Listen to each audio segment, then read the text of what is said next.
નમસ્કાર દર્શક મિત્રો, HK ન્યૂઝમાં આપનું હાર્દિક સ્વાગત છે। હિંમતનગરમાં અંડર 21 અને સિનિયર ગુજરાત સ્ટેટ કરાટે ચેમ્પિયનશિપનું ભવ્ય આયોજન તારીખ 4/1/2026ના રોજ સાબર સ્ટેડિયમ હિંમતનગર ખાતે કરાટે ડો ફેડરેશન ગુજરાત દ્વારા અંડર 21 તથા સિનિયર ગુજરાત સ્ટેટ કરાટે ચેમ્પિયનશિપનું સફળતાપૂર્વક આયોજન કરવામાં આવ્યું હતું।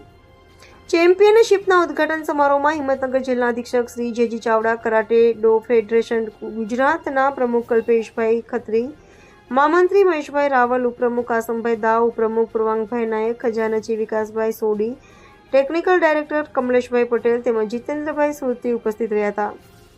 સાબરકાંઠા ડિસ્ટ્રિક્ટ કરાટે એસોસિએશનના પ્રમુખ જુજારસિંહ વાઘેલાના જણાવ્યા મુજબ રાજ્યના 20 જિલ્લાઓમાંથી વિવિધ વય જૂથ અને વજન ગ્રુપમાં પસંદગી પામેલા કુલ 220 ખેલાડીઓએ આ સ્પર્ધામાં ભાગ લઈ ઉત્તમ પ્રદર્શન કર્યું હતું। આ ચેમ્પિયનશિપમાં પસંદગી પામેલા ખેલાડીઓ આગામી દિવસોમાં દિલ્હી ખાતે યોજાનાર કિયો નેશનલ કરાટે ચેમ્પિયનશિપમાં ગુજરાત ટીમનું પ્રતિનિધિત્વ કરશે, જે ગુજરાત માટે ગૌરવની વાત છે।